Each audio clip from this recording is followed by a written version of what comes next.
افسانه کدو کدو جان کدو. بود نبود پسره که بود دانای و دلیر. هر روز به شکار میرفت، به کوه دشت و جنگل میرفت. کپکی دری شکار میکرد و مرغی داشتی. روزی میرفت که از پیشش یک شغال برآمد. عجب مخلوقی بود شغال. چشمانش را پیسانده، دوشش را جنبانده، دندانهایش را قیچیراش زنانده به پسرک گفت: وای بچه، تیار شو، لقمه حلال من میشوی. این چی گفتگیت؟ پرسید پسرک. من تو را میخورم، گفت شغال. گوشت کپک دریای مرغ دشتی نمیخوایی؟ پرسید از پسرک. میخواهم. کنی گوشت کپک دریای مرغ دشتی؟ شادی کرده گفت از شغال. صبر کن، من به کوه دشت و جنگل میروم. کپک دریای مرغی دشتی شکاری کرده میبرم، کیف کرده میخوری. تیزتر بیا، فرمود شغال. تیزتر بیا که من سخت گرسنه‌ام. خوب شد است، گفت از پسرک و برای خود روان شد است. رفته ایستاده بود که از پیشش گرگ برآمد. یک گرگ کلان بدقهر و بدخشم. گرگ کلان و بدقهر و بدخشم دومش را جنباند و چشمش را پیساند و دندانش را قیچیراش زنانده گفت: وای بچه، تیار شو، لقمه حلال من میشوی. این چی گفتگیتان؟ گرگمک گفت از پسرک. من تو را میخورم، گفت است. گوشت بوزی لنگ و برهش کمترنگ نمیخواهید؟ پرسید از پسرک. میخواهم. کنی بوزی لنگ و برهش کمترنگ؟ خرسند شده گفت گرگ.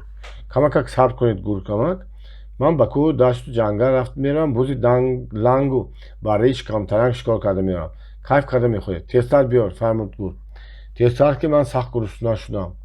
خوب شد از گفته پسرک برای خود روان شد. رفت ایستاد که از پیشش یک پلنگ برآمد. پلنگی بدواهمه دشتاور. پلنگی بدواهمه دشتاور سرش را لرزاند و چشمانش را پیچاند و دندانش را قیچیران زنانده گفت: وای بچه، تیار باش، لقمه حلال من میشوی. این چی گپی گفتگیتان پلنگ بابا؟ گفت پسرک. من تو را میخورم، گفت پلنگ. گوشت آهوبری فربیکک نمیخواهید؟ پرسید پسرک. میخواهم. کنی آهوبری فربیک؟ خرسند شده گفت از پلنگ. کمتر صبر کنید پلنگ بابا، من به کوه دشت و جنگل میروم، آهوبری فربیکک شکار میکنم، پیشتان میارم، کیف کرده میخورید. تیزتر بیار، فرمود پلنگ. تیزتر که من سخت گرسنه‌ام. پسرک رفت و دشت کوه و دشت و جنگل رفته، کپک دری و مرغی دشتی شکار کرده آمد ایستاده بود که پاله زرا دید. عجب کدوهای پخته خوابیده بودند، یکی از دیگری کلانتر. یک کدوی کلان را گرفت و درونش را تازه کرد و لپی کرده به درونش درآمد و غیل زناند. کدوی کلان زب زد به گرد، غیلان رفتن گرفت. رفت ایستاده بود که از پیشش پلنگ برآمد. پلنگ بدواهمه دشتاور.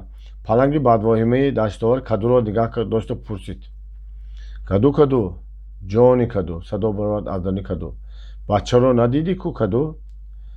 دردی کدو، بلای کدو، بچه را کی دیده است کدو؟ آواز برآمد پسرک.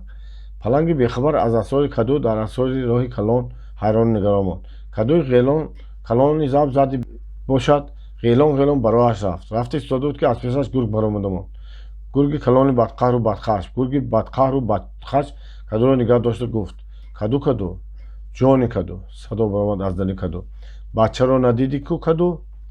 دردی کدو، بلای کدو، بچه را کی دیده است کدو؟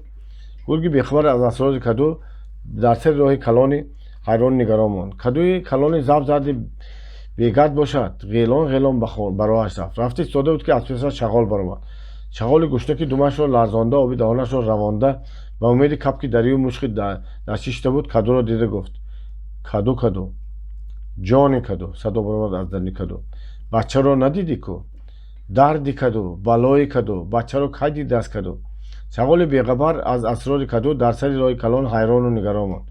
همین خیل پسرک دانای دلیر تدبیر یافته با چنگال درندگان خلاص خورده، شاد و خرم زندگانی کرده گشت و به مراد و مقصدش رسید. همه شما هم به مراد و مقصد خویش برسید.